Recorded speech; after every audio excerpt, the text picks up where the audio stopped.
Okay, we're live. All right. So when people ask questions, does it pop up in this group chat thing in the Hangout? No, if they ask questions and they're participating, it does. But otherwise, Okay. it goes up on the YouTube page. But I'll keep an eye on that. Okay. And if any questions get asked, I'll throw it over to you. All right, great.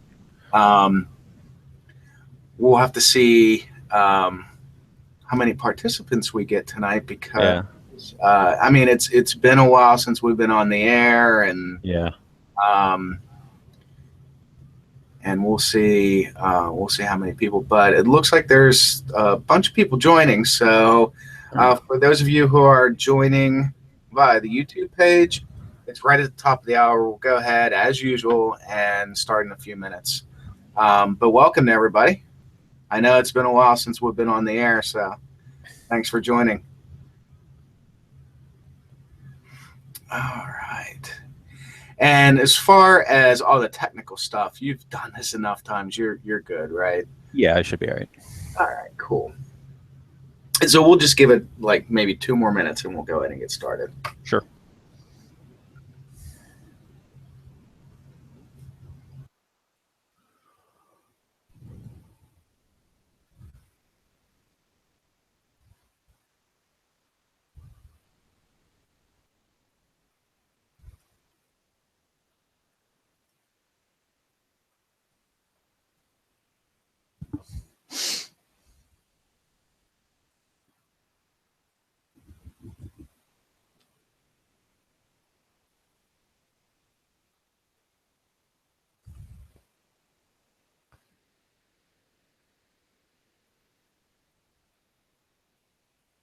You got any snow up there now, Mark? No, though it just started to snow tonight, actually. Yeah. So not very much, but hopefully it'll be all right. We got 2 inches today. I was kind of surprised. Really? Oh, man. I know farther up north near Erie is getting pretty good pounding. I think up in Franklin area, I saw they got like 6 or 7 inches today. Oh, really? Wow. Yeah, I was surprised. Oh, man. Good old lake effect. That's crazy. Yeah, I'm hoping we get some snow this year because we didn't get any last year, which was disappointing. I like just enough. Like I don't mind like a white Christmas and stuff like that, but I don't want a ton of snow. Yeah, like 2 years ago we got completely hammered and it was just brutal. All right, well, it's 2 minutes after. Why don't we go ahead and get started, Mark? Okay. So thanks everyone for joining. Again, I know it's been a while since we've been on, but tonight we have ATC Communications with Mark. Mark's presented for us a few times now. But before we go ahead and begin, just our usual housekeeping. For those of you who are connected via the YouTube page, you have the chat window over on the right-hand side. You can ask any questions in there, and I'll be monitoring that for Mark. I did paste the participate link, so if anyone wants to come over and join in the participate side, if you do, there's a group chat window there where you can ask any questions. And I think that's it. So without further ado, I'll go ahead and hand it over to Mark. Mark, thanks a lot for hosting tonight's session. Yeah, absolutely. My pleasure. Okay, so ATC Communications. Very quick background about me. I'm a private pilot. I've got my instrument rating. I'm working on my commercial. I also spent almost 10 years in the GA building aircraft as an engineer and stuff like that. So I've sort of been on the production side and the flying side and so on and so forth. So yeah, that's enough about me. So we will talk about quite a few things tonight. So start with kind of basics of communication, and then we'll talk about untowered airports, towered airports, a little bit about airspace and some of the other services that you can do, and then kind of wrap it all up with a couple of tips about learning how to deal with the radio. You know, from my side, when I started flying, I was flying in a Piper Cub that didn't have an electrical system, and so no radio, no lights, nothing. And the first time I got into an airplane that had a radio was just such a disaster. It was terrifying. You know, talking on the radio in aircraft is not difficult, but it is very scary if you don't know what you're doing. And you know, if you listen in on, especially in a really busy airspace area with a lot of traffic and just, you know, the jets are going by and stuff like that, the amount of talking that's happening is just overwhelming if you don't know exactly what you're listening to. So hopefully this will help with some of that. So radio calls 101. So every radio call basically has the same 5 parts to it. So the first is who are you calling? So that could be clearance, that could be ground, tower, approach or departure, whatever. The next thing is who you are. So it's the type of aircraft that you are and your tail number. Where you are, which can be either where you are in the airport if you're on the ground, where you are in the air if you're flying, and then what you want. So do you want an IFR clearance? Do you want taxi instructions? Do you want landing clearance? And then finally, additional information. So like if you're asking for a taxi clearance, you'll need to tell them that you have the weather. So for example, if you were calling for taxi instructions, so you call them and tell them who you are, where you are, what you want, and any other information. And then the key to radio communications is knowing both what you are supposed to say to whoever you're talking to, and then also knowing what to expect on the way back. So that really helps, because if you know what they're going to tell you, even if you don't know the exact words, but if you know the sort of general format that it's going to be in, that'll really help take a lot of the stress off, because suddenly you're not trying to get every word, but you just sort of understand what's happening. So for example, when you call for taxi clearance, so if we were up at, we'll go over to 4th flight here, and here's Beverly. If I can get this to work. There we go. So here's our taxi diagram for Beverly Airport. So this is the airport that I generally fly out of. And our airplanes are generally kept right here on the ramp, right under the tower. So if you were calling for taxi instructions, for example, you know that every time you're going to get taxi instructions at a towered airport, the first thing you're doing is you want to get the weather. So you listen to the ATIS and you get the code. And then from there, you are then going to call up ground and ask for a taxi clearance. Then they're going to come back to you with a taxi clearance, and then you will then read back to them that taxi clearance, and they will confirm that you got it right. So, you know, that sort of sequence is pretty similar at every radio call. A lot of times when you're making radio calls, people can shorten the readbacks. They'll especially do that with things like tail numbers. So if your tail number was 123 Alpha Bravo, the first couple of times when you call into somebody the first time, you should use your full tail number. But after 1 or 2 times, a lot of times the controller will shorten that to just the last 3 things. So they'll say 3 Alpha Bravo. You can do the same thing in the opposite direction. Once they know who you are, generally the last 3 numbers are enough. If there are 2 aircraft with very similar tail numbers, so you could have like 3 Alpha Bravo and 3 Bravo Bravo, a lot of times they'll then use the whole tail number just to keep things consistent. But shortening of tail numbers is generally pretty common, and that's also okay. You can also start to shorten your readbacks of all of your radio calls. You need to make sure that you have enough information. So for example, if you were getting a taxi clearance and the ground controller comes back and says, November 123 Alpha Bravo, taxi to runway 9 via Alpha Bravo Charlie, hold short of runway 36. So that's just a generic taxi clearance, right? And you could read back, 3 Alpha Bravo, runway 9 via Alpha Bravo Charlie, hold short 36.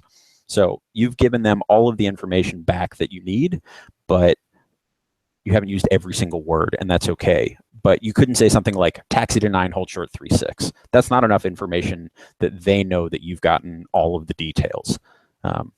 So learn as you do more flying and more taxiing and more radio things and kind of listening to other pilots. But keep that in mind that sometimes things get shortened. Okay, so let's start with untowered airports because they're the simplest. So at an untowered airport, as the pilot in command, it is up to you to make the radio calls and also to determine what radio calls to make and when to make them and all of the decisions about operating at an untowered airport. There's no controlling authority to tell you what you're doing or what you should do. So that's things like what runway will I use, what taxiway, what radio calls am I going to use. So the Aeronautical Information Manual, the AIM, has best practice recommendations about what you should do, but those aren't binding legally, so it's really up to you, but it's always a good idea to follow the AIM. So some tips for untowered airports. So start and end the radio call with the name of the airport.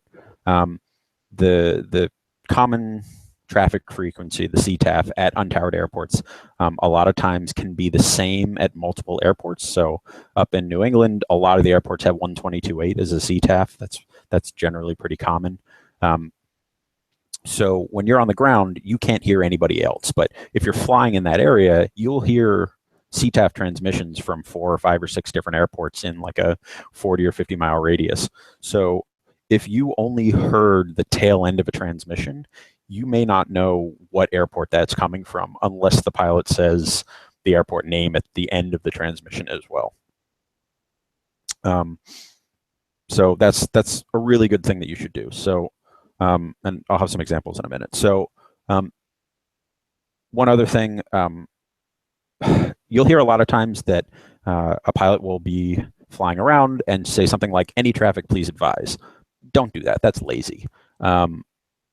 Listen on the radio, listen to what other airplanes are doing, fly over the field to check the windsock to figure out what runway you should use.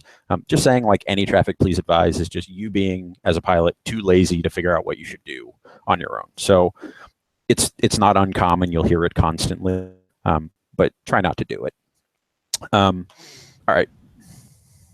So yeah, I agree with that. But if they do have a Unicom, please go ahead and use that. Yeah. So I'm on Untowered Airports, have someone on the field. So right. So the difference between CTAF and Unicom. So CTAF is the Common Traffic Advisory Frequency, and that's just a radio frequency blocked out for use at that airport. And so that's it's really just advisory in nature, in that pilots use it to communicate and say what they are doing. A Unicom is a non-licensed radio station that's manned by somebody at the airport, so it's not a control frequency like a ground or a tower. It's just somebody that works in the office, and you can call Unicom and say, ask for what the active runway is, things like that. It's not legally binding in the same way that an air traffic control frequency is. So, legally with the FARs, you're required to follow ATC instructions. That's not the case for Unicom. It's just common courtesy, I guess. So, for example, let's come over to Google Maps here, and we're going to go up to, actually, here, we'll do this. Google Earth is a little better. Okay, so Hampton Airfield is a tiny little airport in New Hampshire, untowered. So here it is. It's just a single runway, runway 220. There's a paved runway and also a grass runway right next to it. And then if you zoom in here a little bit, there's kind of a ramp parking area here. So if you were flying at Hampton, you're totally in charge of all of your radio communications. So generally for taxiing at an untowered airport, unless there are other planes around, you don't need to make a taxi call. Because it doesn't really affect anybody else. So if you were here by yourself and nobody else is in the pattern or operating on the ground, you don't have to worry about a taxi or radio call.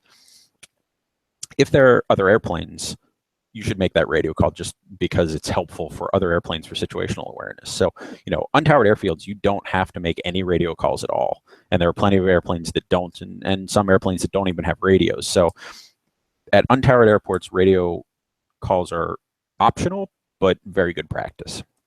So if you were here and you were going to make a radio call, you would say something like, let's say you were on the ramp here and you were going to taxi to runway 2 here. So your radio call would sound something like Hampton Airfield, Cessna 123 Alpha Bravo, taxiing to runway 2 from the ramp, Hampton. So you've said the name of the airport at the start and at the end so that everybody can hear it. And then you're just giving a general idea of you're on the ramp, you're taxiing to the runway. So, again, it's the same format as every radio call. It's who you're talking to, who are you, where are you, what do you want to do? When you get to a runway and you're actually going to take off, that's really when the radio call should be more mandatory, just to help every other airplane in the area have situational awareness. So, if you were down here, you could say something like, Hampton traffic, Cessna 123 Alpha Bravo, departing runway 2 to the northwest, Hampton. So you're telling people that are in the air where you are, that you're about to take off from this runway, and that you're heading to whatever direction you're going. In terms of operating on the ground and those radio calls, it's really not very very complicated. If you're in the air, you want to start making radio calls when you're generally 10 miles out is a pretty good distance for kind of single engine piston slow airplanes like the kinds that we generally fly. So, same format. So it's something like Hampton traffic, Cessna 123 Alpha Bravo, 10 miles to the north, entering the left 45 to downwind for runway 2, Hampton. Or entering, straight in runway 20, Hampton. So same format, but you're telling people who you are and where you are and what you want to do. And that's really all it is about. It's just situational awareness for you and for every other pilot in the area. There are plenty of pilots that will not make a radio call at an untowered airport, and they're not legally required to, but it gets really stressful when you're operating at a busy airport and there's no tower to keep track of everything, and there are lots of airplanes flying around and nobody's making radio calls because you're just constantly looking around, you're trying to find traffic. It gets really hard, and especially if people aren't talking on the radio, there's nothing preventing other people from missing them and cutting in front of them or having a near miss or something like that. So the more information you can give to other pilots, the better. Technically when you're flying the traffic pattern, you can make a radio call at every step. So you can say, Hampton traffic, Cessna 123 Alpha Bravo, turning left base or entering the left downwind for runway 20, turning base, turning final, whatever it is you're doing. You can give all that information. And if you're operating by yourself, that's not a terrible thing to do. But you also have to be a little cognizant of, if you're operating in a busy untowered airport, if you are calling every single turn that you're making, you're going to be on the radio a lot. And if there are a lot of other airplanes out, you need to kind of be aware of how much time you're taking up on the radio, which can prevent other pilots from talking and listening. So be aware of how much you're talking on the radio. You want to provide just enough information that everybody knows where you are and knows what your intentions are, without causing so much trouble that no one else can also inform everybody. So, Mark, we do have one question, actually, two that came in. We can cover those real quick. So, question number one, difference between CTAF and Unicom. We did cover that one. The difference between CTAF is the advisory frequency whenever you're communicating with other aircraft, and Unicom is any facility that might be based upon the field. Question number two is, if it is an untowered airport, do we need to use the CTAF frequency mentioned in the airport facilities directory, correct? So yes and no. There is no legal obligation to make a radio call at an untowered airport. So when I learned to fly, it was at this airport, Hampton, and I was flying in an airplane with no radio, so I couldn't make any radio calls, and that's totally legal. That being said, if you're in an airplane that has a radio, you should use it to let other pilots know where you are. And if you're doing that, yes, you should use that CTAF frequency that's published. So, that'll be in, let's see, where is that? Here we go. So that'll be in the charts or in ForeFlight. So for example, here we are on the charts. And so here's Plum Island, and you can see 123.0 with this C. So that means the CTAF frequency is 123.0. So that'll be on the charts or in ForeFlight or whatever. And if you have a radio and you're going to make a call, that's the frequency that you use. Yeah. Yeah, and just one thing to add on to that is the question came in, use the frequency in the airport facilities directory. The AFD has changed now, and it's the chart supplement, just as a FYI to the new pilots that may have joined. Yep. Yeah. Yeah, it used to be called the Airport and Facilities Directory, the AFD. That's what I still call it because it's just ingrained in my mind. But it is now technically called the chart supplement. Yeah.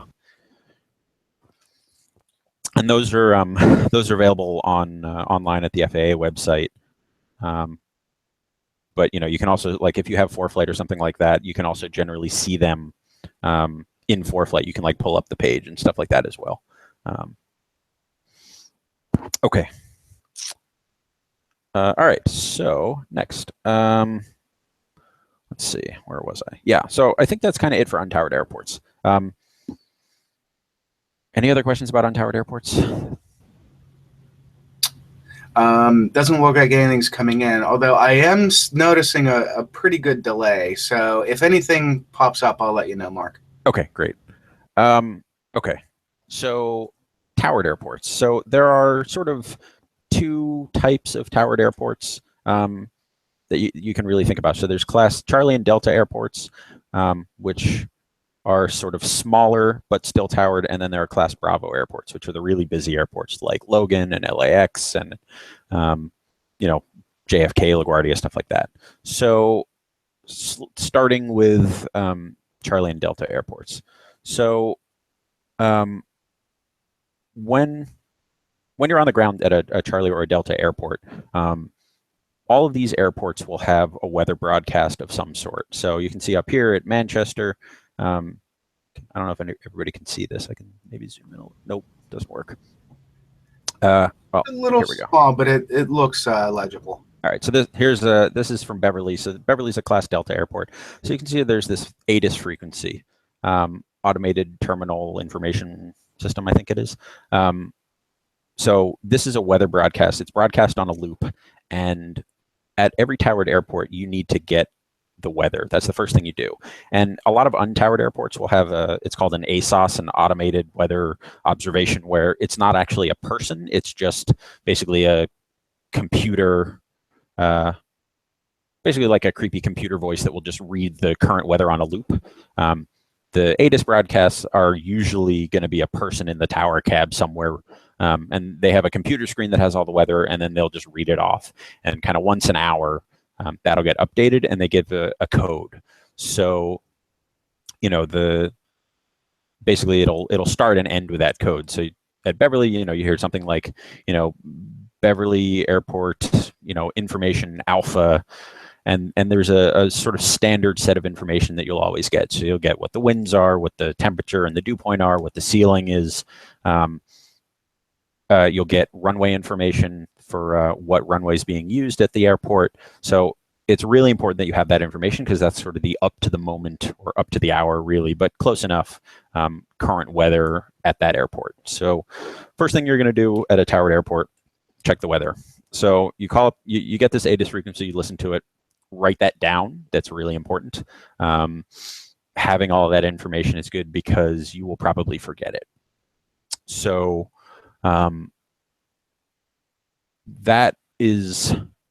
that's common across every towered airport. It's also worth writing it down at untowered airports, but untowered airports generally will not tell you, actually never, they won't tell you the runway to use, because that's up to you to determine. But at towered airports, they'll tell you the runway that you're supposed to use. The reason that that's really important is you can then kind of figure out what your taxi clearance is going to be before they even give it to you. Because if you're parked here, kind of at the tower where we have our airplanes, and you're taxiing to runway 27, which is down here, you kind of know that you're generally going to kind of come like down Echo and over Hotel, because that's sort of the only option. So even before ground control has told you what your taxi clearance is, you can kind of figure that out on your own, and that's really useful. It's always, flying is always about being ahead of the airplane. This is what that is. It's knowing what you're doing ahead of time if you can. So Okay, so first thing is you've gotten your weather from your ATIS. The next thing you're going to do is you're going to talk to, depending on the airport, either a ground control or a clearance control. And you can see that up here. So there's no clearance controller. There's only tower and ground at some Class Charlie airports. So if we come up to look at Logan here, pop up. There we go. So here's Logan. There's obviously a lot more frequencies happening here, but you can see right here this clearance delivery frequency. So clearance delivery generally is used for IFR clearances, but at busier airports like Bravo and some Charlie airports, you'll also even get taxi clearances from there. So when you call up a ground controller at a towered airport, you're going to tell them basically where you are, what you want to do, and the weather, because they need to make sure that you have the up-to-date information as well. So for example, here at Manchester, so you would call up and say, you know, something like Manchester ground, Cessna 123 Alpha Bravo on the east ramp with Alpha, taxi to 35 for takeoff. So it's a little hard to see, but the east ramp is kind of this area right in the middle, and 35 is kind of down here at the southern end. So like every radio call, who are you talking to? Who are you? What do you want to do? And the extra information in this is Alpha. So let's pull this up actually, because that'll probably make this a little easier. There we go. All right, fantastic.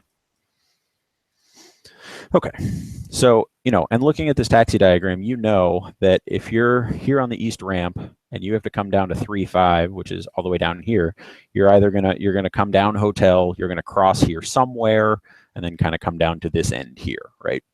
So they can come back to you knowing that the taxi clearance always kind of has the same setup. So they're going to call you up and say who they are. They're going to tell you where you're going, and then they're going to give you a route. So for example, something like Cessna 123 Alpha Bravo, Manchester ground, taxi to runway 35 at Alpha 1 via Delta Alpha, Alpha 1, hold short runway 35, squawk 3456. Very generic taxi clearance there. And, you know, I said that relatively quickly because that's generally the speed that they will talk to you at. And so, you know, if you've never heard that before, you heard your tail number and who they are, and then everything just kind of got blank and you heard like a buzzing in your ears and you don't know what they're talking about anymore. That's totally normal. So first tip, write down clearances.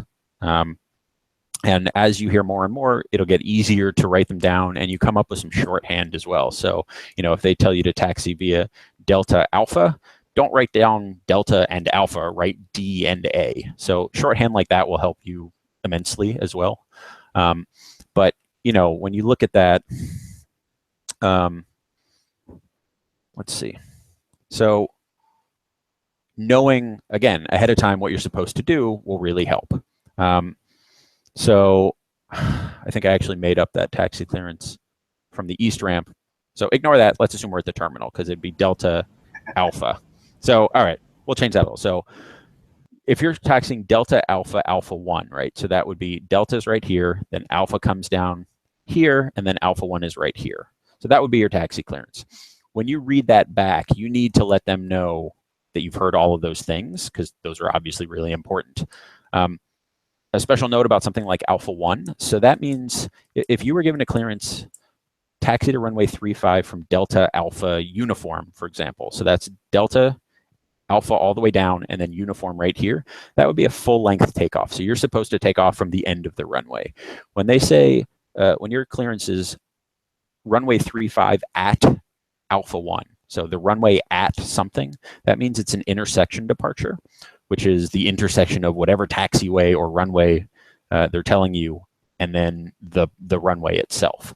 An important thing about intersection departures, you don't have to accept an intersection departure. On a long runway in a small airplane, generally it will be okay. You know, I mean, this is a 9,200 foot long runway. So if you lose 500 feet, from, taking off at Alpha 1 instead of uniform at the end, that's going to be fine. But, if you were in a bigger airplane, or if it was really hot out and you were really heavily loaded, so your performance isn't great, as pilot in command, you cannot accept an intersection departure. And that really comes down to your pre-flight work, where, you look up the temperature, you look at all your performance numbers, you figure out what your takeoff distances are. This is where that would come into play. So, if you had been talking to a clearance delivery instead of a ground control, the radio call that you're going to make for taxi clearance is always going to be the same. It's just a difference of who you're talking to. So, if you're calling Manchester clearance or Manchester ground, it doesn't matter who you're talking to. It's still the same type of radio call to get a taxi clearance, for example. So, okay. So stepping back a little bit, you called up, we'll say Manchester ground, and you said, Cessna 123 Alpha Bravo at the terminal, taxi to runway 35 for departure. So you're telling them you're here at the terminal in the middle, you're coming to 35 down in the bottom. They come back to you with a taxi clearance. So Cessna 123 Alpha Bravo, taxi to runway 35 at Alpha 1 via Delta Alpha, Alpha 1. You then need to read that back to let them know that you got that. So you would say back to them, Manchester ground, Cessna 3 Alpha Bravo, taxi to runway 35 at Alpha 1 via Delta Alpha, Alpha 1. So you've given them all of the information. A couple of really important things about taxi clearances. You will occasionally get a hold short instruction. So, you can see right here down at the bottom of this chart, it says read back of all runway holding instructions is required. That's a legally required thing from the FAA. So, for example, if you were, let's say you were up here on the northeast ramp and you had to come down to, say, the customs building here, right? So you're going to have to come down hotel and then come across Bravo. So your clearance would be something like, taxi to the customs building via Hotel Bravo, hold short runway 24, hold short runway 17.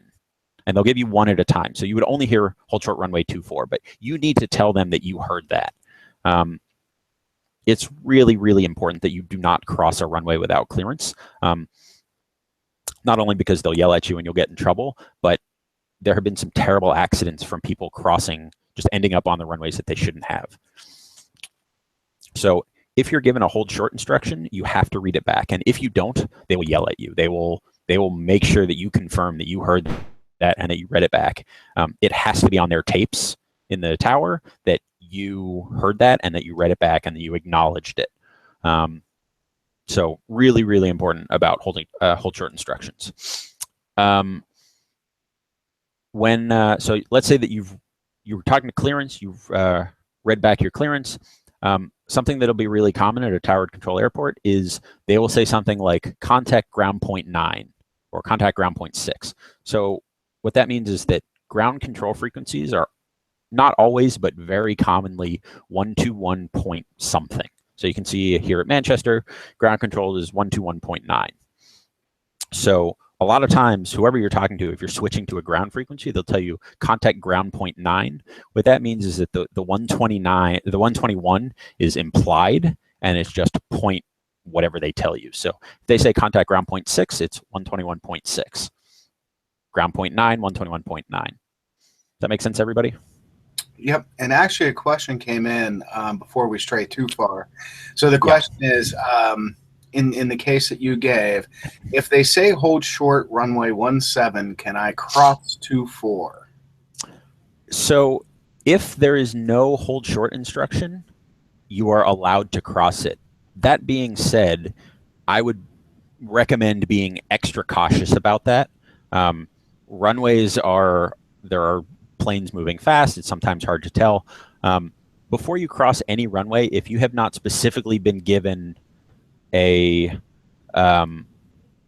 crossing instruction, ask about it. And they will tell you cross runway 24, cross runway 17. Sometimes they forget to tell you that. Always check. Yeah. Your taxi instruction is always going to include, if it's going to cross a runway, they'll go ahead and clear you across. An interesting thing is you give the example, if they say hold short of runway 17, can I cross 24? That's interesting in this case, because if they're assuming that you're going to hold short of 17, maybe they think you're going a different route than you do. So that's possible too. Yeah. So always make sure that you see that cross 24. So in this case, if they were going to do that, they would say taxi the customs building via hotel cross runway 24 Bravo. They'll give you the crossing instruction. Yeah. So the other thing is they will never give you a crossing clearance for more than one runway at a time. Yeah. So even if neither runway was active, right? Like let's say the whole airport is shut down for whatever reason, and you have to taxi from that ramp down to the customs building, the clearance that you get will still be, taxi via Hotel Bravo, cross 24, hold short 17. So even though neither runway is being used, technically you still have to hold short of 17 until you're given clearance to cross, and you need to read that back to them. Mm-hmm. If it's like an immediate crossing thing, like as soon as you get across 24 here, they'll then say cross runway 17. So legally, they're only allowed to let you cross one runway at a time, and they need to, they will clear you individually across each runway. Yeah. And Vance asked another pretty good question, and I don't know how quickly you can bring this up, is how do I identify the non-movement area of the airport? Yes, I can do that. Bring that up. Yeah, it's a line on the pavement, Vance, and we'll see if we can bring it up for you. Yeah, so you can see there's this single solid yellow line and then the dashed yellow line. So the solid side of the line is the non-movement, and the dashed side is the movement. So it's the ramps, the fuel ramp, the hangar, stuff like that will be in the non-movement area. The runways and taxiways are in the movement area. The way that you can think about it is that you need air traffic control clearance to cross a solid line. You don't need clearance to cross a dashed line. It's like it's like a mesh that you can just go through versus this is a wall that you can't go through. So that's the difference between movement and non-movement. It's very much like the hold short lines for the runways, but the hold short lines for the runways are a double. Right. So, yeah. So you can see here this double version of that's for holding short of a runway. There's a runway right there. The single one is just for the ramp. When you're in the non-movement area on this solid line side, you can kind of do whatever you want. Air traffic control doesn't really care about it because it's not their controlled area. So if you were parked right here and you had to taxi up here to the fuel ramp, you can do that entire thing in the non-movement area. You don't need to talk to ground or tower or anybody. You can just do that. Very good. Thanks. Okay. You did pretty quick. Yeah. Okay. So here we are back at, nope, there it is. Okay. So we're back at Manchester. So we have taxied down to Alpha 1 here, say, and we did our run up and everything. The next call is going to be to tower because that's who's in charge of the runways. And the next thing that you want to do is talk to the tower so that you can take off. So this is one of the very few times in aviation that you can change frequencies without anybody telling you that it's okay. Generally, if you're talking to air traffic control, they will tell you when to change frequencies. The switch to from ground to tower is totally up to you. So you've taxied down here and you do your run up. When you are ready to go, that's when you're going to call the tower. It's going to be the exact same format. So who are you? Where are you? What do you want? So, you would say something like Manchester Tower, Cessna 123 Alpha Bravo, runway 35 at Alpha 1, ready for departure to the south or to the north or to wherever you're going. There are a couple options that they can come back to you with, but you have let them know who you are, where you are, and that you want to take off and where you're taking off from. So the options they can come back to you with, the first one would be Cessna 123 Alpha Bravo, Manchester Tower, hold short runway 35. So again, have to read back that hold short instruction, and that means that you cannot enter the runway. You have to stay on the taxiway where you are, and what that means is you have to stay before this hold short line. So you have to stay on the solid line side of things. The entire airplane has to be on the solid line. The next thing they can come back with would be line up and wait. And what that means is that you're allowed to pull out onto the runway, but you have to stop. You're not allowed to take off yet. So, you know, you could get that. So the hold short clearance is generally like if there's another airplane about to land or about to take off or something like that, and you can't be on the runway because you'll cause an accident, basically. Line up and wait would be something like an airplane has just landed, they're past you, but they haven't turned off the runway yet, so you can't take off. So if an airplane had just landed, and let's say that they were turning here onto Echo, if you took off here because they're slow and you're going to go fast, you would hit them and it would be a disaster. So instead, they tell you to line up and wait. So you pull out onto the runway and get lined up on the center line. You're ready to go, but you just stop and you wait. The final thing that you can get would be cleared for takeoff. So you know, something like that would just be Cessna 123 Alpha Bravo, Manchester Tower, clear for takeoff, runway 35. And then they will often give you some sort of direction instructions.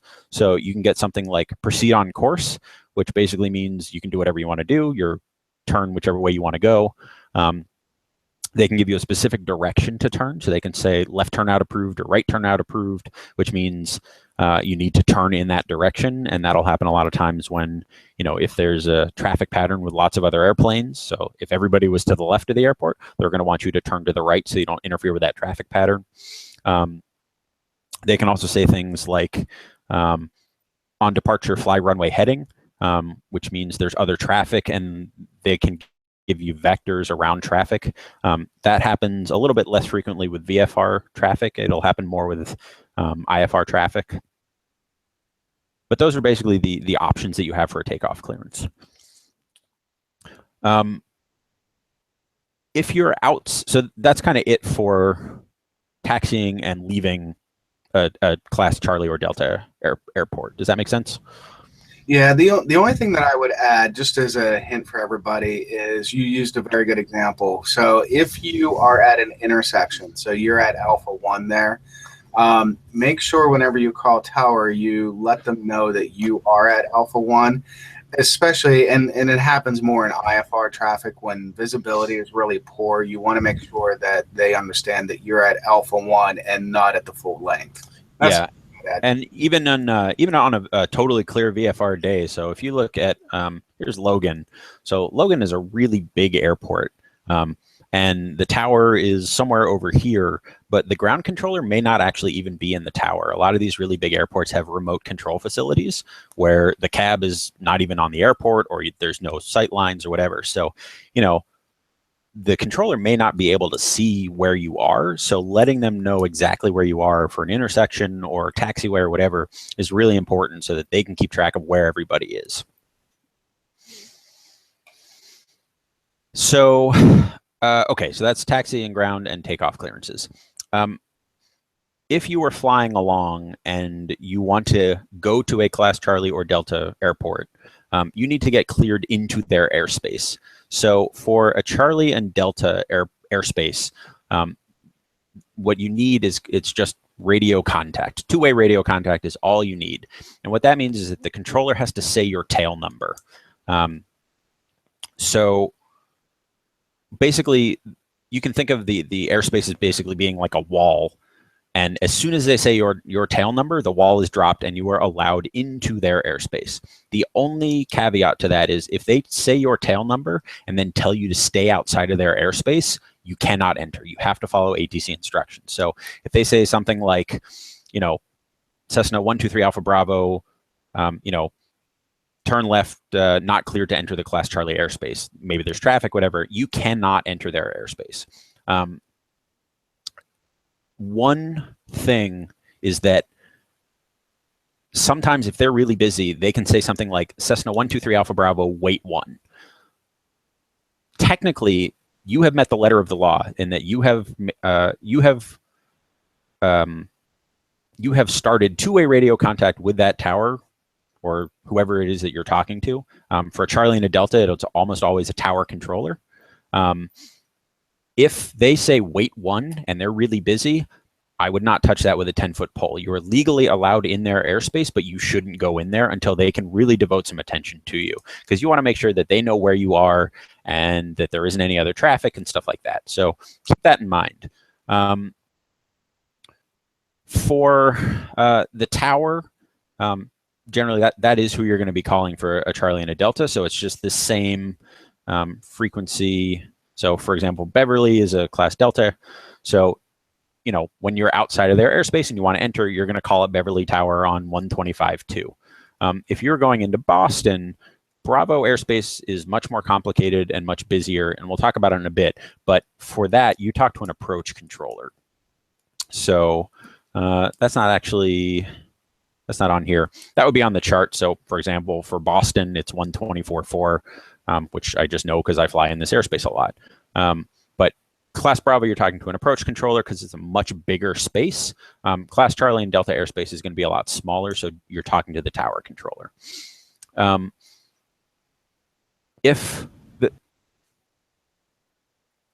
So there are a couple of reasons that you could want to enter airspace. It doesn't have to just be for landing. You could want to transit the airspace. You could want to go to another airport inside their airspace, like under a shelf. So it doesn't just have to be that you want to land at that airport, but getting clearance into that airspace is required. So that's really important. When you want to enter this controlled airspace, you want to generally call them 10 to 15 miles out. That's about the right distance for, single engine planes. The faster you're going, the farther ahead you're going to want to call them, because you want to give them, if you were 10 miles out doing, 200 or 300 knots because you were up high, that doesn't give them a whole lot of time for them to kind of figure out where you are and figure out if there's traffic or anything like that. So 10 to 15 miles for kind of a single engine piston or a light twin is about right. If you're going to be landing at a towered airport, you also need the ATIS. So it's not just for taking off, it's also for landing. And you should check that even farther ahead of time. So, when I'm flying to a towered airport, I'll generally have the ATIS frequency queued up in my other radio, in the second radio. And as soon as I can pick it up, I'll start writing it down so that I know what the weather is as far ahead of time as possible, so that I can start to plan my approach. And, if I need to go, if I know which runway they're using, that can sometimes affect which direction I'll head, which turns I'll make, stuff like that. So you're going to get, same as before, you're going to get that ATIS code, Alpha, Bravo, Charlie, whatever it is. So, for example, if you're flying into Manchester, when you're 10 or 15 miles out, you're going to call them up, tell them, who you are, what you want, where you are. And it doesn't have to be a precise thing. It's kind of a general thing. So it would be something like, Manchester Tower, Cessna 123 Alpha Bravo, 15 miles to the northeast, landing with Bravo. So, maybe you're like northeast or, whatever it is, but a general vicinity of where you are and how far away you are, and letting them know that you have the code. That's what they want to hear from you, because that lets them sort of plan for traffic and make sure that you're on the ball with what's happening. So, once you get that, what they can come back to you with is something like, they can give you vectors, they can tell you to report a certain mile something. So, they could tell you, report a 3-mile base or more, report a 2-mile final if it's a straight in approach. Those are all required things that you need to do because it's an ATC facility telling you what to do. But that's basically it in terms of getting into Charlie or Delta airspace. If you just wanted to transit their airspace, it would be a relatively similar thing where you say something like, Manchester Tower, Cessna 123 Alpha Bravo, 15 miles to the northeast at 2,500 feet. I'd like to transit your airspace to the southwest, whatever it is. So that, again, you're letting them know who you are, where you are, and what you want to do. When you're doing something like transiting, it's important that you let them know what altitude you're at and what direction you're headed so that they can plan some traffic avoidance if needed. It is possible that they will deny you clearance to transit, especially at really busy airspace. That happens sometimes. So if they do that, you cannot enter their airspace. So for example, if we come over here to SkyVector, so last night I flew from Nashua Airport, which is right here, to Beverly Airport, which is down here. And that's right through the Lawrence class Delta airspace. So I called up the Lawrence Tower and I asked them for clearance and they gave it to me. If they had said no for whatever reason, I would have had to divert a bit farther south and then gone straight to the east, because I wouldn't be allowed to enter their airspace. Any questions about that? I don't see any. Okay. Yeah, no, it looks like we're clear. Okay. So the last part of this is going to be a landing clearance. So you have to have clearance from the tower to land at a towered airport. You're not allowed to land without that clearance. So as you are getting closer and closer to the airport, they're going to give you vectors, or they're going to tell you to report a base or a final, or enter a midfield left downwind, or whatever it is, and that's what you're going to do. Once you get established in that general vicinity, at some point they will clear you to land, and it's a very specific terminology. They will tell you specifically clear to land runway, whatever runway they're using. So in this case, if they were landing on runway 35 and they told you to report, entering the, they'll say something like, report the midfield left downwind for runway 35. So you fly along, you descend to pattern altitude, you enter the downwind at midfield, and then you call them up and say, Manchester Tower, Cessna 3 Alpha Bravo, midfield left downwind 35. So telling them that you've done what they asked you to, and that's where you are. And then at that point, they'll say something like, Cessna 3 Alpha Bravo, cleared to land 35. So that specific clearance to land is what allows you to land, and it's also important that you read that back to them to make sure that they know that. So here's a good question. Let's divert just a little bit. Yeah. So here's a good question. So as a VFR pilot, how will you know that you are 10 or 15 miles from an airport, assuming you don't have ForeFlight, DME, GPS? Okay, so yeah, pre-flight planning is the way that you do that. So if we come over here to SkyVector, I don't know if everybody knows about SkyVector. It's the best.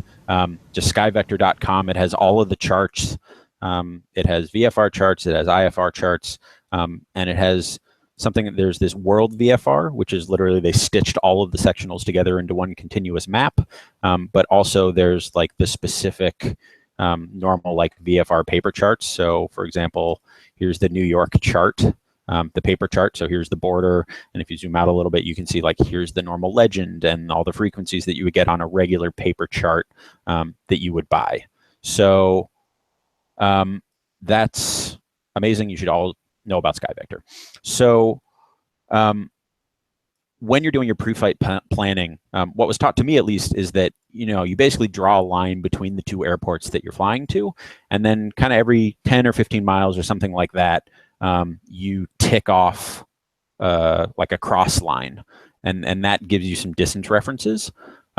So, for example, if you're flying into Beverly, another really good thing to know is that class Delta airspace is going to be 5 miles in diameter. So that when you're here, you're about 5 miles. So, when you're kind of about this far away, that's about 10 or 12 miles, something like that. And hey, look, there's a golf course right here that you can see. So, when you're flying over the golf course and you're about that distance away, that's how you can tell.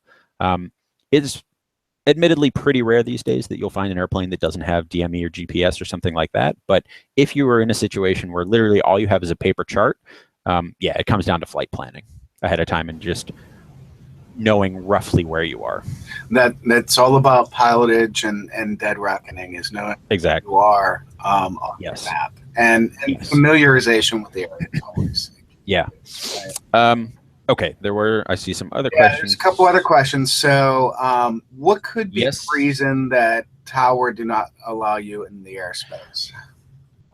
Generally, it'll be for something like traffic. So if there's a lot of if it's really busy airspace and a lot of planes are leaving like in that general direction, and there's just no clearance available in terms of like traffic separation, that could be something where they wouldn't allow you into their airspace.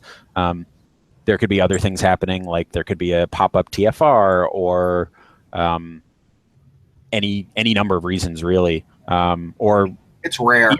It is pretty rare, but it does happen. Sometimes it's even just like the controller's super busy and just doesn't want to have to deal with another airplane, and they just want you to stay away. At Class Delta airports, it's pretty rare. Class Charlie airports, it's pretty rare. Class Bravo airspace, constantly you'll be told you're not allowed to enter the Bravo airspace. So, flying in the Boston area, I fly out of this airport just to the north of Boston, and if I want to come to the south, it's pretty common that I would not get a clearance to fly through the Bravo, and then you have to go all the way around it, which is really annoying, but it happens pretty frequently. I will cover flight following, so that's okay. Good. I was going to ask you that one. Yes, I will. And seeing if there's any other questions. I think that's it. I think that's it for right now. Okay. And Art has another example: equipment outages, runway down, Sure. emergency on the airfield, those types of things. Yeah, absolutely. Some examples. Yep. Yeah. Okay. So that's basically how you operate out of Charlie and Delta airports. VFR flight planning using tools like SkyVector in the next session. I'll leave that up to Chris. Okay.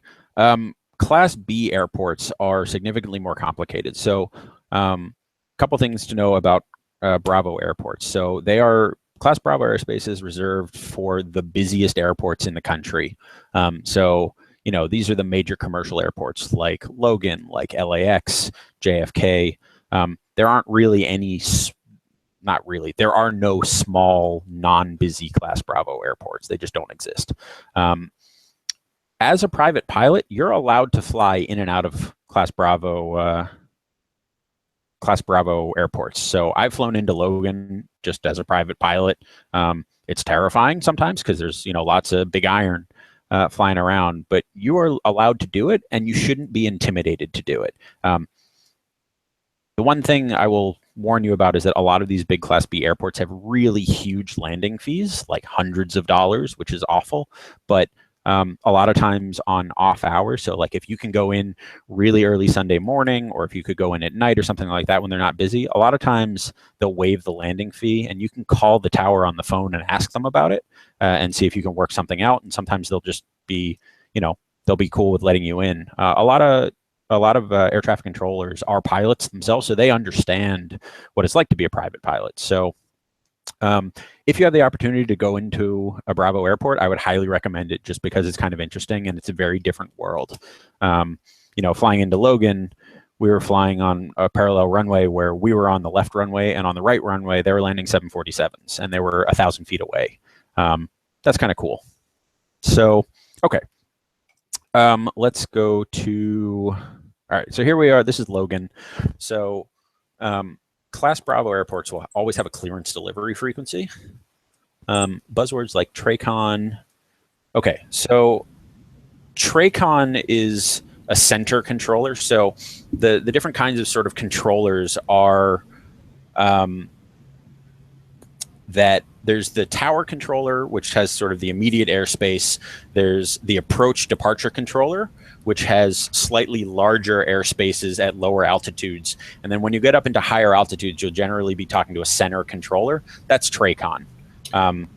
It's not functionally any different. It's just you call them something different. It could be approach as well. So TRACON is terminal radar approach controller.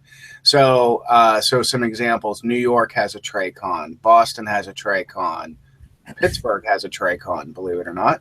Yeah. So it's just the terminal radar approach controllers. So it's basically it's controllers outside of the immediate tower, ground, etc. controllers. Call approach when I'm flying into the Santa Barbara Charlie. Yeah, some airports have different procedures. So in busier airspaces, a lot of times you'll be asked to call an approach controller, not just a tower controller, just because there are so many airplanes going around. That comes down to local knowledge, and a lot of times that'll actually be on the chart itself. I don't know if there's a note here in the Bravo here for Boston, but a lot of times it'll say something like contact approach 30 miles out or whatever it is. Charlies have them a lot. Yeah, it's certainly more common in Charlies. It's very, very rare that you would need to call an approach controller to go into a Delta airport, and you always need to call an approach controller to go into Bravo. So Charlie is kind of the in-between of those two. Art is also pointing out, as a student pilot, you cannot enter the Bravo. unless you're trained and signed off for that Bravo airspace specifically, and that doesn't translate to other ones. So if I was signed off as a student pilot to go into the Boston Bravo, I can't go into the New York Bravo. It's only that particular one until I actually get my license. Okay, so if you're on the ground at Bravo Airport, so we'll say here at Logan, so the first thing you're going to do is get that weather, because again, Towered Airport, that's the first thing you're always going to do. And it's worth noting here, there are actually two ATIS frequencies. There's an arrival and a departure. On this chart, it turns out that they're the same. They're not always. Usually the Logan ones are different, and I think they have one of those services is down right now. So they're using the same frequency. But a lot of times there will be different ATISs for arrivals and departures. And the reason that they'll do that is at these really big airports, a lot of times they will land and depart on two totally separate runways. So they have different requirements sometimes. So that's why they'll do it. So you dial up the ATIS, you get that. The next thing that you're going to do at these big airports is you're going to call a clearance delivery. At a class Charlie Airport or at a Delta Airport, usually clearance delivery is only for getting an IFR clearance if you're flying on an IFR flight plan. But at these bigger airports, they need you to have a taxi clearance because there's so much going on, and they want that taxi clearance to come specifically from clearance delivery. So clearance delivery provides the clearances. Bravo controls you while you're on the ground. The tower controls you while you're taking off and in their airspace. They're just trying to separate it out because there's so much to happen. So the radio calls are exactly the same as they would be anywhere else. It's just a different thing of what frequency you dial up and who you're talking to. So here you'd say, Logan clearance, Cessna 123 Alpha Bravo on the, wherever you are, on the GA ramp with Alpha, because you have the weather. So you'll tell them that, and then you tell them what you want to do. So if the ATIS said that they were taking off from, let's say, runway 33 left here, you'd say taxi to runway 33 left, because that's what you want to do, or taxi to the terminal, or taxi to cargo, whatever it is that you're doing. But if you're going to be taking off, you need to make sure you give them that you have that weather information. So that's really important. But even though operating at a big airport like this is super intimidating, the radio calls are exactly the same. You will then get your taxi clearance back from them in the same fashion that you would have at a smaller airport. So, for example, if you were at the GA ramp kind of up here in the northwest corner and you wanted to go, let's say you're taxiing to 4 left, which is kind of right here in the middle. So your taxi clearance could be something like Alpha, Bravo, Echo. And so you're here at Echo intersection and you're going to take off there. Let's say that's your taxi clearance. So you'll call them up and then they'll come back to you with, Cessna 123 Alpha Bravo, Boston clearance, taxi to runway 4 left at Echo via Alpha Bravo Echo. And then you'll read that back to them. So that's exactly the same as it would have been at a smaller airport. The difference is that at a lot of these bigger airports, when you're told to go to the next controller, a lot of times they will tell you to monitor, which is very different from actually talking to a controller. So if you'll read back your clearance, so you'll say, clearance 3 Alpha Bravo, taxi to 4 left at Echo via Alpha Bravo Echo. They will say, read back correct, monitor ground. And what that means is that you call up that ground frequency and you don't say anything. They know that you're listening, but they don't want you talking because they're busy. And when they're ready for you, then they will call you up with your tail number, and you need to be on the ball and ready to go. So you have to listen and pay attention the whole time, but you're not supposed to talk until they talk to you. So does that make sense to everybody?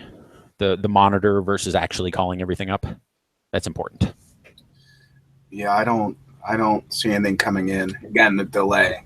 Yeah. That's an important thing is monitor. You don't even talk to them and let them know you're on. Right. You're on there. Yep. Yeah. So if you had gotten your taxi clearance back and you read it back and they confirmed it and then they tell you to monitor. So you switch over to that ground controller and then you just sit there waiting. At some point, they're going to call up your tail number and tell you taxi to, and then they'll basically say your clearance again. So you'll read it back again, and then you just go off and you taxi like you normally would. I would say one of the really, really important things, and this is sort of outside of radio communications, but these taxi diagrams that we're using right here are incredibly useful. If you're at an unfamiliar airport, if you're at a big airport, you should have these taxi diagrams. They have them in ForeFlight, and if you have like the pro version, it'll put your little blue dot on the taxi diagram, which is really useful for situational awareness. But you need to have these taxi diagrams for busy airports like this or unfamiliar airports, just because then you can see what all the taxiways are, where they connect, and things like that. And for those that are going for your check ride, if your airport has a taxi diagram, have it available in the airplane. Have it on your kneeboard. Yeah, absolutely. That's a big topic with the FAA right now. Yeah, you can see on these diagrams, there are these kind of yellow or the red circles with the boxes and HS and a number. So that's a hot spot. Those are specific areas that the FAA has realized can be dangerous, or there's a lot of traffic or things like that. Those are like your special interest items that you need to pay attention to. So this is really useful because, if your taxi clearance has you going into one of these hotspots or through one of these hotspots, it's good that you should know that, so that you can really keep your head on a swivel and be looking outside the airplane and make sure you're not going to run into anybody or anything like that. Yeah, Art also points out that the diagram is good for drawing traffic patterns for the runway. Yeah, that's true. So if you have trouble figuring out exactly, what direction you're supposed to turn or something like that, if you were cleared for left downwind for 4 left, that's going to be kind of out here. You're going to take a left turn, you're going to take another left turn. So here's your rectangle for left traffic kind of thing. So you can use that to help you with your landing as well. In ForeFlight, especially if you have the geo-reference stuff, these will pop up automatically when you land, which is really useful. You don't even have to find it. Just you'll land, and ForeFlight will automatically pull that up onto your iPad and put your little dot on there, and you can see exactly where you are. It's fantastic. Okay, so that was your taxi clearance and your ground clearance. So that's you've talked to a clearance delivery, and sorry, there it is. So you've talked to a clearance delivery, and you've talked to a ground controller, and you've gotten yourself to the runway. What does that say? Do I need to get ATIS? Oh, wait, sorry, 2 questions. Yeah, so say I'm flying from an untowered airport to a towered airport. Say it takes more than an hour in travel time. Do I need to get ATIS from the towered airport when I'm departing, or when I'm 10 miles from the towered airport? No, you want to get the weather information when you're getting close to landing. So you'll need it a little bit more than 10 miles out. You'll generally want it, more like 15 or 20. Again, like I will start to get the ATIS as far out as I can, just so I can kind of get a feel for what's happening at the airport. It's pretty rare that weather will change very, very suddenly. So, sometimes you'll get an ATIS code, and then the weather will change and it'll be a new code, but you want the most up-to-date ATIS. So if you call them up with an ATIS that's been expired for 2 or 3 hours or something, that's not useful for them, because that weather could have totally changed. So you need the up-to-date ATIS. So it's always good as part of your pre-flight to check the weather at the towered airport when you're departing. But you need the up-to-date ATIS when you are about to land. And yeah, I mean, they change it on the hour generally, but if the weather has changed in the middle, if the winds have picked up and have shifted and they're going to switch to another runway, and they change the ATIS, you need to know about that. So yeah, I mean, Art says check it twice in case it changes. I'll generally check it pretty constantly. I mean, again, as soon as I can, and then I'll turn it off because I'll be talking to air traffic control or whatever. But even before I'll enter their airspace, I'll check it again. And before I land, sometimes even I'll check it again just to make sure that, nothing has changed. Because if it has changed, that means the weather has changed and it's different from what I thought it was. And if you call into a tower and say, I have information Charlie, if it's changed since then, they'll tell you, information Delta is now current. And right. then, they'll most likely, since you're already talking to them, they'll give you the updated weather, but they may give you an opportunity to go get it as well. Yeah, and also a lot of times, if you're talking to like an approach controller, even before you enter that airspace, they'll say something like, you know, confirm you have information alpha at whatever airport. They're asking to double check that you have the current weather. And if you had an old one where your code doesn't line up, you can just tell them like, okay, wait one, I'll get the weather, I'll be right back. Or if you have it, you can just confirm that you have that weather. So takeoff clearances. I think that was it for ATA stuff. Okay. So the takeoff clearance out of a Bravo is going to be pretty similar to a Charlie or a Delta. The big difference is that when you're operating out of a Delta, when you're operating out of a Delta, usually your transponder will be set to 1200 for VFR. Out of a Bravo and out of some Charlies, they will give you a specific squawk code to put into your transponder, and that'll be part of your taxi clearance. So, you know, back when you got your taxi clearance, the very end of that clearance will be something like squawk 3456 1234, whatever that number is.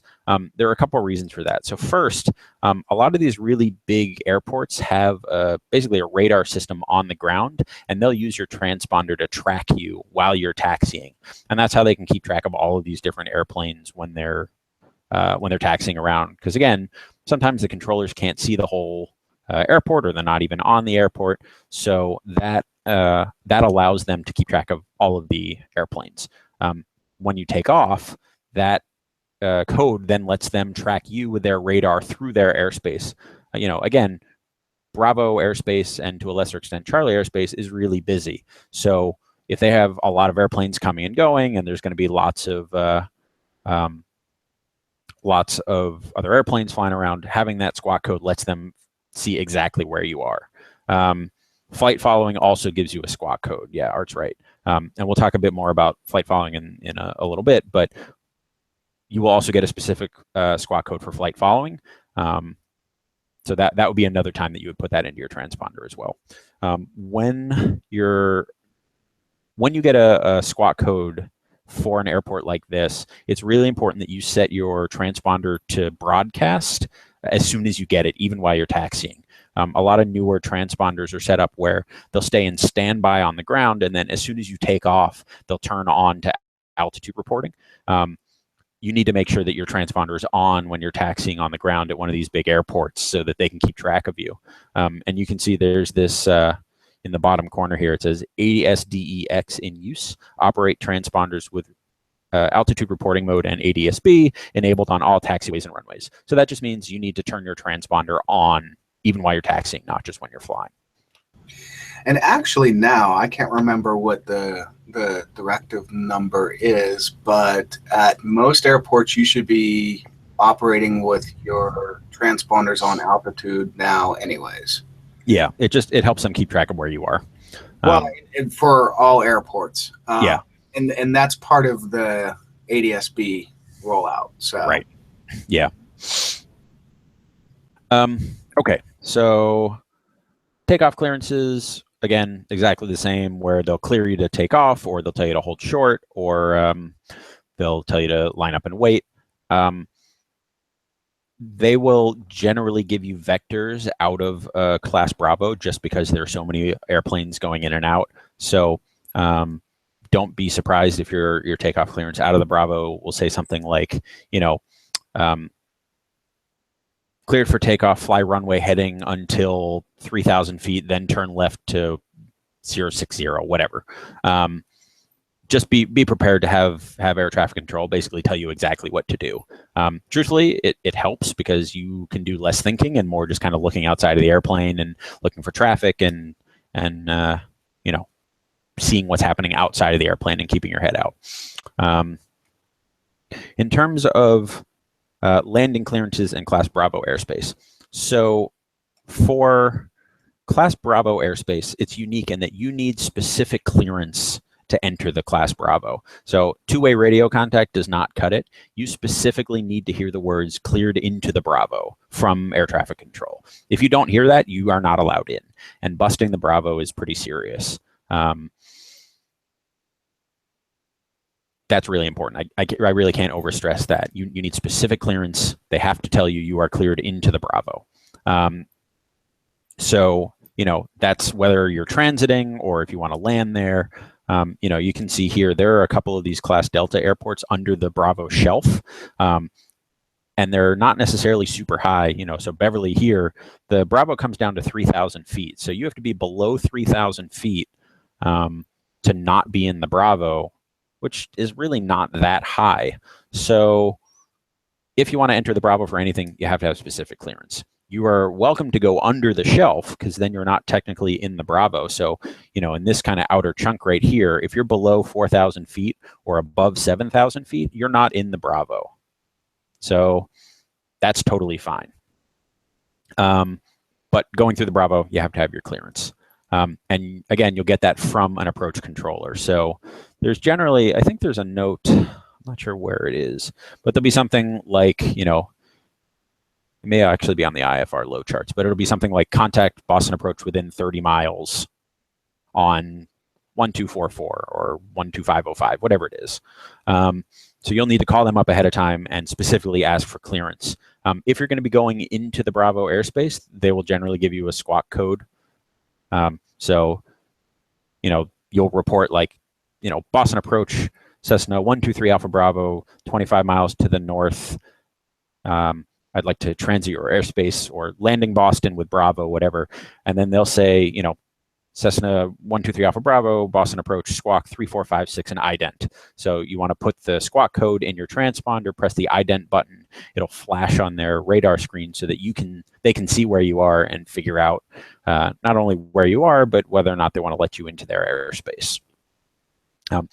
Once they see you on the screen, they'll say something like, 3 Alpha Bravo, radar contact 20 miles north of the Boston airport. They'll give you an altimeter setting so that you're at the right altitude. So you got to make sure you put that in your altimeter. And then they'll say, cleared into the Bravo, maintain 3,500 feet. Or cleared into the Bravo, maintain 2,000 feet. Or they'll say, not cleared in, stay clear of the Bravo. Art asked about requesting a corridor type transition through the Bravo. Yeah, so there are some routes where there's almost like a channel cut out through the Bravo. Boston has one. It's called the City Tour. There's it's a VFR transition where you are allowed through the Bravo, but it's a very specific place that you're allowed in. The Hudson Corridor in New York City is a pretty well-known one where you're flying down the Hudson. And there's Bravo right above you, and sometimes you're cleared through a little chunk of it. So there are some very specific VFR transitions through. They're not generally on a chart, though. They'll be a bit more of a local knowledge thing. So you can talk to local flight instructors. You can call an approach controller or something like that. They're on these TAC charts, which are kind of more detailed. Sometimes they'll have a VFR route through here, but they're usually not on the charts. Yeah, not on the sectionals. And sometimes some class Bravos have a fly chart that tells you all about that, especially like out on the West Coast, like a lot. Yeah, I know they have some at LAX and stuff like that. Yeah. So, yeah, exactly, the fly charts. So I know there's not one at Boston. So that's the clearance into the Bravo. Again, if you want to land at the airport, it's the same as you would at any other airport where you're calling them up and telling them that you want to land and that you have the current weather. When you're going into the Bravo, 99% of the time, they're going to vector you just because there's other traffic in the area, and that lets them keep you clear of the other jets and the other airplanes that are through that airspace and stuff like that. So if you're going to go into a Bravo, expect them to vector you, and that'll be both for altitude and for heading. So, they'll tell you, turn left, turn right, descend and maintain, things like that.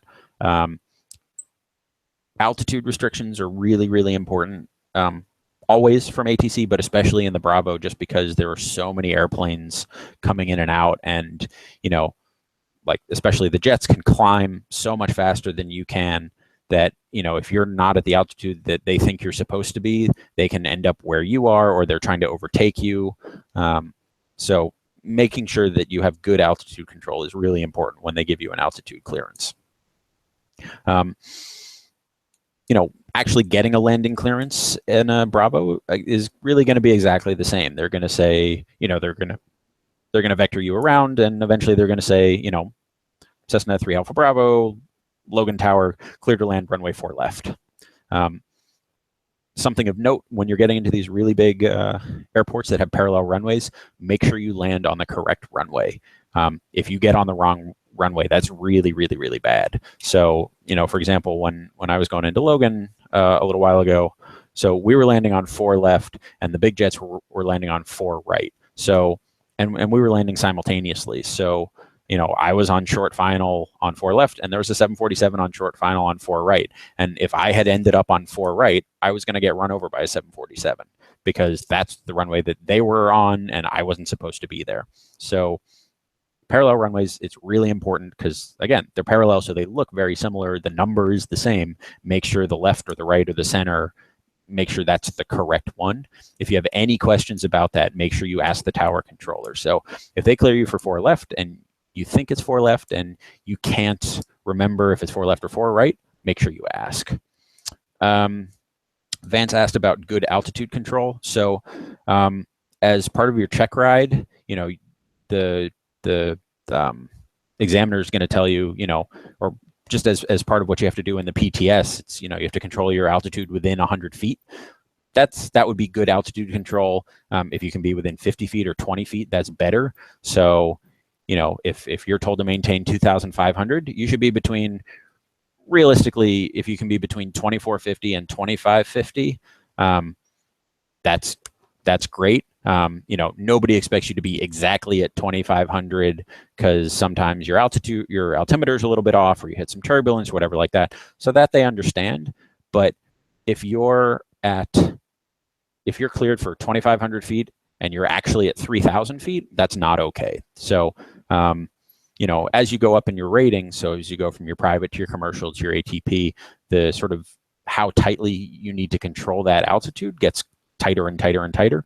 I don't remember exactly. I'm pretty sure for a private it's plus or minus 100 feet. So that's a pretty good thing to shoot for. But the closer you can get to the altitude you're assigned, the better. So.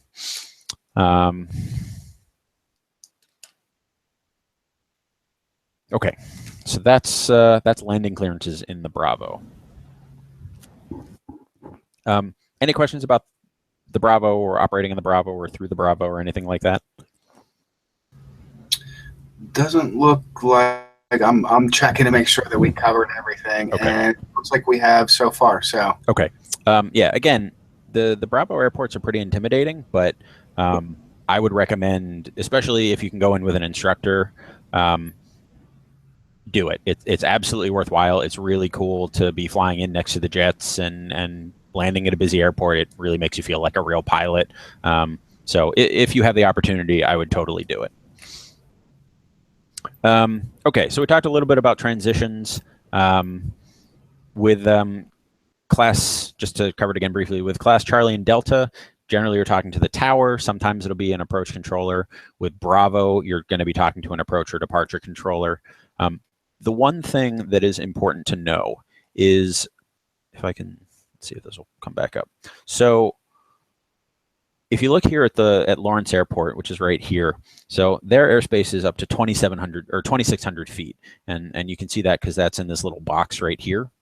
Everybody can see, there it is, 2,600 feet. So technically the Delta goes up from the surface to 2,600 feet.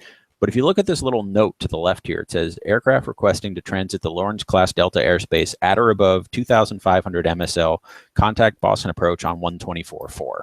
So what that means is that there's a letter of agreement. It's basically a formal understanding between the tower controller of that airspace and the overlying airspace, which in this case is the Bravo, or is nearly the Bravo, because technically Lawrence is outside the Bravo for most of it. There is this little chunk that is underneath the Bravo. But because there are so many airplanes going in and out of the Bravo and kind of over that airspace, there's this understanding that the approach controller is going to basically take the top tiny chunk of their airspace. So from a functional point of view, the only difference is that if you wanted to go through the Lawrence airspace at 2,500 feet, it's just somebody different that you're talking to. So instead of calling the Lawrence Tower, you would just call Boston Approach. But it's important to know that. If you called up Lawrence Tower and said that you wanted to transit their airspace at 2,600, there are a couple of things that could happen. They could tell you to contact Boston Approach is one option if they're really busy. Another thing that could happen is that they could just call the approach controller on the phone and say, I've got an airplane at 2,600 feet that wants to go through my airspace. Is that okay? And they're basically just calling approach for you. So that'll happen sometimes. So the controllers can talk to each other. But this kind of overlaying airspace letter of understanding thing is not that uncommon. You can see down here at Beverly, it's exactly the same. The Beverly airspace goes up to 2,600, but at 2,500 or above, you're supposed to talk to the approach controller. So that's that. Any questions about transitions? Wow, there's a lot of rules for transitioning in your area up there. Yes. Yeah. So this is super, and actually you can see even right here, there's this little box about how busy it is. If you want to go through the Bravo airspace, this is based on radials off of the Boston VOR, or depending on what airspace you're going through, or if you're a helicopter or not. So going through the Bravo can be challenging at times, and it is not uncommon that they will just not let you through the Bravo as a VFR pilot. So don't be totally disheartened, but also a lot of pilots are afraid of asking to transit the Bravo, and you shouldn't be. It can save a lot of time, and for that matter, to just go through the airspace. So, if going through the Bravo and you were planning on going all the way around it, you might as well just call and ask. If they say no, then you're in the same boat. And if they say yes, then you've saved yourself, 20 or 30 minutes or something. So don't be afraid to call up an approach controller and ask. One other thing is that in these really busy airspaces like this, it is not uncommon that the approach controller is just going a mile a minute, like moving airplanes around and talking to people, and it seems impossible to get a word in. The worst thing that you could do in that situation would be to have a really long question or request or something for the controller, and to try to say the whole thing out as, so if you were up to the north and you wanted to go to the south and land at Norwood Airport, which is kind of down here, if they were super busy, the worst thing that you could do would be to call them up and have a 2-minute long radio call, Boston Approach Cessna 12345 is 15 miles to the north at 2,500. I'd like to fly into Norwood. So I want to transit your airspace at 3,500 feet, and then I'm going to land at Norwood, and I have information alpha at Norwood.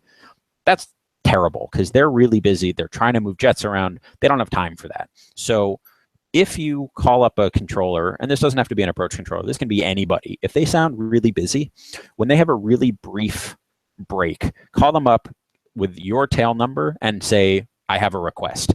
That's it. Don't say anything else. So you could say, Boston Approach Cessna 123 Alpha Bravo with a request, and then just be quiet and listen. And when they get a second to breathe, they will call you back and say, Cessna 123 Alpha Bravo, Boston Approach, go ahead with your request. And then you can ask them your question or tell them what you want to do or whatever.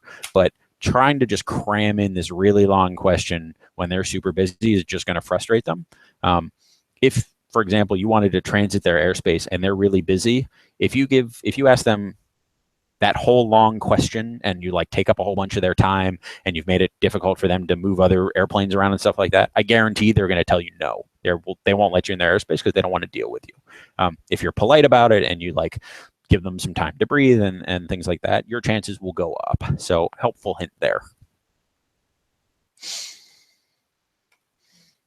Okay.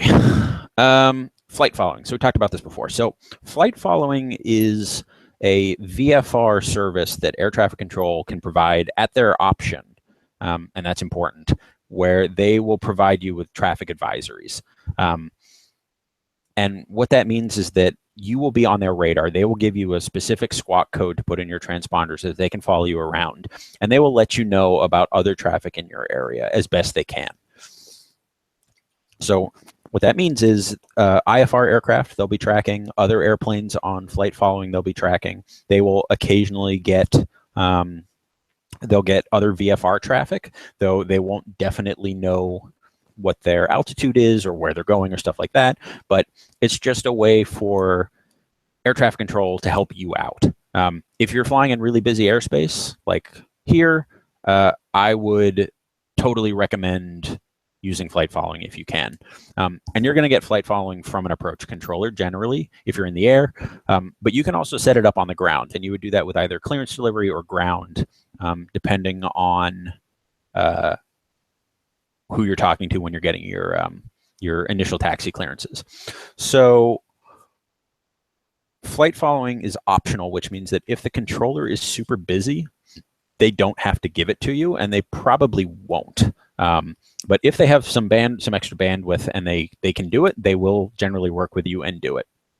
So if you're on the ground, basically you would call up the ground controller, the clearance delivery. So if I was, say, at Beverly and I wanted flight following, you need to tell them where you're going and also at what altitude so that they can kind of keep track of that with ATC. So you would say something like, Beverly ground, Cessna 123 Alpha Bravo, departing to the west at 3,500. I'd like to request flight following. And what they'll do is they'll call up the approach controller on the phone. They'll get you a squawk code. They'll see if they can do that. If they can't, they'll just tell you it's unable, and then you'll just squawk VFR 1200 and you just kind of go off on your own. If they can do it, they will give you a specific squawk code, and then they will give you an approach or departure controller to talk to after you take off. So Samek is asking if you have to give them your route. No, you don't. They only need to know your route if you're flying IFR. If you're going to be going like all over the place, flight following is not necessarily the best thing. Like if you're doing air work and you're like practicing stalls and steep turns and stuff like that, you're going to frustrate them a little bit with flight following, because what they're trying to do is traffic separation for airplanes that are going from one place to another place. So, if you're going direct versus going, by VORs or intersections or whatever, that's totally okay, because that's sort of a general point-to-point kind of thing. But yeah, again, if you're doing like air work and turns and stalls and stuff like that, flight following is not really appropriate. Yeah, you can tell them if you're tracking VOR to VOR, you can tell them that you're going your path that way. If you're just diverting a little bit to go over a road or something like that, it's really not necessary. If they see you going anything but direct, they may ask you, hey, are you going that way? But it's really not necessary. But if you're going way out of your way to track VORs, you can let them know. Sure. Art's asking about VFR flight plans just in case. Yes, that is good practice. So VFR flight plans, really more than anything, those are useful for search and rescue. So if you file a flight plan and then you don't show up where you're supposed to at the time that you're supposed to, the flight plan will give ATC a point, basically a map to follow of where you were supposed to be, and that's where they can start their search and rescue from. Really important thing with flight plans, make sure you close the flight plan when you land. VFR flight plans are not automatically closed, and if you don't close it, first they'll try to call you after about a half hour, which is annoying for them, and then if they can't get a hold of you, they will send out search and rescue. And that's really annoying for them. And that's a big deal, because at that point it's nearly an emergency and you've got helicopters or airplanes and crews and people are looking for you. And, if you were having breakfast somewhere and you left your phone in the airplane and suddenly all of a sudden there's a search and rescue mission for you, that's pretty terrible. So make sure you close your flight plans. So our tower does not close the flight plan, correct? And that is correct, yes. So a tower will close an IFR flight plan. They will not close a VFR flight plan. You can, if you're talking to an approach controller, you can ask them to close your flight plan for you. But if you forget to do that, you need to call flight service on the ground. And you can do that with the phone number is 1-800-WEATHERBRIEF, WXBRIEF, which we'll also talk about in a little bit. Yeah, that's important about flight plans. Make sure you close them or they will come looking for you. Does anybody have questions about flight following? We'll just wait a minute here. Again, with the delay, we'll see if anything else comes up. But okay. I know we're a little bit over an hour and a half here. I don't want to. I only have a little bit more. So. Okay, yeah, good. Just have a little bit more, yeah. So again, we do have one question that came in. This is a pretty important one. So if I have a flight following and I want to change my altitude, do I need to ask for it? So technically, no, in that when you're operating VFR, you're allowed to fly at your VFR altitudes, at the appropriate VFR altitude. So odd versus even, depending on east and west. It is very good practice to tell them if you're going to change altitude, just so that they can keep track of it. The whole purpose of flight following is traffic separation.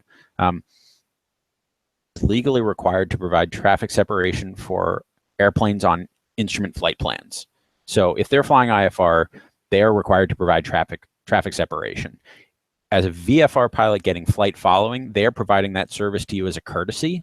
So if you go and mess things up by not being at the altitude that you're supposed to be or that you told them, that can be frustrating for them. Your altitude should show up on their radar scope, but don't work quite right and the altitude reporting isn't working or something like that. So if they expect you to be at 3,500 feet and suddenly you're at 5,500 feet, they may ask you about that. They may ask you to confirm your altitude. It is very good practice that if you want to change altitude, let them know.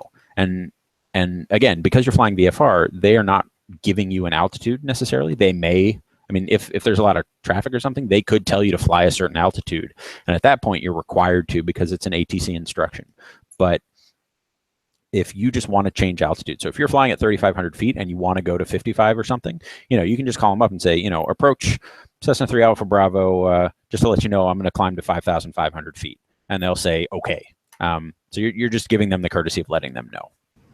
Yeah, I mean, they'll tell you, VFR altitude at your discretion. Right. But think of the situation where you're flying at 5,500 and you don't let them know and you climb to 7,500.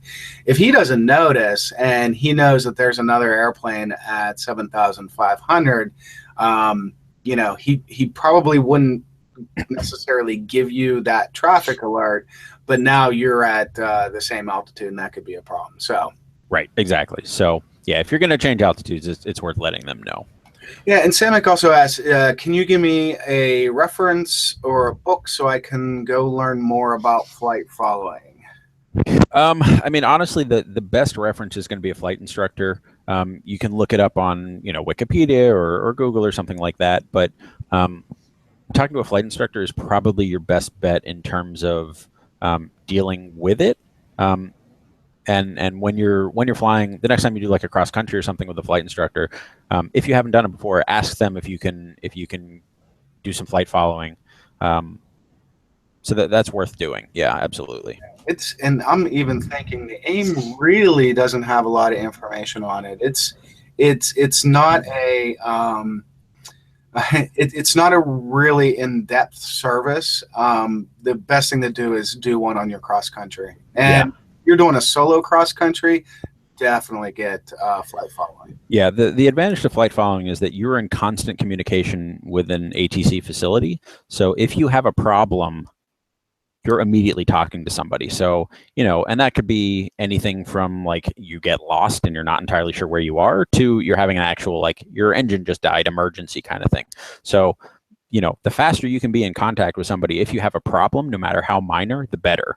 And ATC is there to help you. So you shouldn't feel ashamed or concerned or something, like if you have a problem, ask for help. And already talking to somebody because you're on flight following or something like that is better, because then they already know who you are and where you are and what you're doing. So they don't need to start trying to figure out exactly where you are. The other thing is, if you had a real emergency and you had to, an emergency landing in a field or something, you're already talking to them. You can tell them where you are, and they can see on radar where you are. So if they have to dispatch, fire crew or a rescue helicopter or whatever, they know exactly where you are. Yeah, I guess there's an important point to bring up there too, Mark. Sorry. If you're on flight following and you're in contact with ATC and you do have an emergency, don't bother switching to the emergency frequency. Just let them know, right? Right on the channel that you're on. Yeah, absolutely. Okay, so flight service is another thing that pops up pretty frequently. So flight service is really important for flight planning. So when you're doing your flight planning and you need to get a weather briefing, so you can do that a couple of ways. You can do it online with Duots. You can get it through ForeFlight. But if you want to talk to an actual person, you do it through this phone number, 1-800-WEATHER-BRIEF. And that's a service, I think it's run by Lockheed Martin these days, though that might have just changed. It's still Lockheed. Yeah, so Lockheed runs that as a service for the FAA, and they have professional briefers who can give you information about weather, about NOTAMs, about flight planning things. So, they provide quite a few services, but that's kind of the first exposure that most pilots have, is when you're getting a weather briefing. So, you can call them up and you can get a full weather briefing, and they'll tell you what the current weather is, what the forecast weather is, the winds aloft, if there's any NOTAMs. All that can come from them. Flight service also can do things like flight plan processing, both VFR and IFR. They can do in-flight weather. They can coordinate for search and rescue. They can relay clearance. So they do quite a bit of things. They're sort of the behind-the-scenes air traffic control.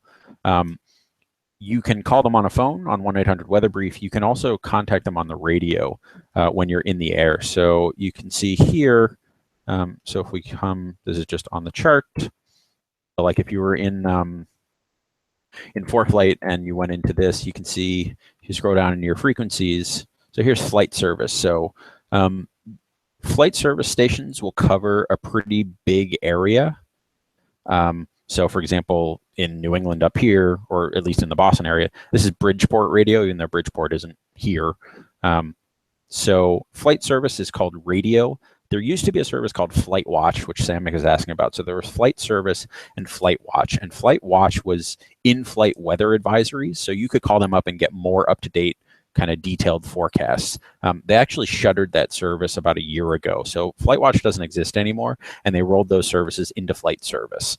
So if you want to contact a flight service, you can look it up. So, for example, in this area, you just call Bridgeport Flight Service, or Bridgeport Radio is generally what they're called, and you can reach them on 122.4. Lydios, not Lockheed. Okay, so it's just somebody else running weather brief. It's not Lockheed, but for all intents and purposes, it doesn't matter. Wow, I didn't even know that. I didn't either. I got to be honest, I do all of my weather briefing in ForeFlight now. I haven't talked to a briefer in I don't know how long. Yeah. So, yeah. Another important thing to know about this is that it is, so you can see here under this VOR note, it says Bridgeport. So that means that it's the Bridgeport Flight Service Station. And then there's this 122.1R and 122.4 over here. So what that means is that you can either talk to them on that frequency that came up before in that published thing, or you can actually sometimes talk to them over a VOR frequency. So if you put the VOR into your comm radio, you can listen to it, not just get the navigation information. And then you would broadcast on one frequency and listen to the VOR on the other frequency.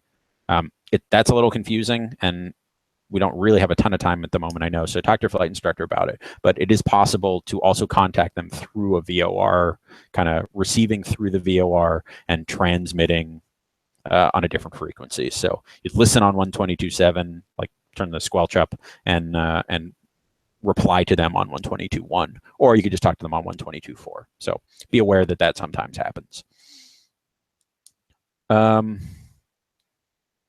Okay. And then the only other thing for practicing and things like that, again, talking on the radio can be super intimidating. So practice, practice, practice. The more comfortable you can be with not only knowing what you are supposed to say, but listening back to what they are saying and knowing what format they're supposed to talk to you in will make you more comfortable. There's a book by a guy named Bob Gardner called Say Again, Please. I highly recommend it. There have been a couple versions of it. I have an old one sitting on my shelf somewhere. But he goes through all of these scenarios and all the different airspaces and all the general communications that you can have. That's super useful. So if you don't have a copy of that book and you're a little uncomfortable with the radio, I would definitely recommend it. There are services like Pilot Edge and VATSIM where you can practice talking on the radio in your flight simulator. Those can be a little hit or miss, and I'll be honest, there are a lot of people in those services using it that don't know what they're doing, and that can be really hard because one of the best ways to learn what to sound like on the radio is by listening to other pilots talking. So there is a website, ATC or liveatc.net, that'll broadcast ATC frequencies, and you can look up different airports and things like that.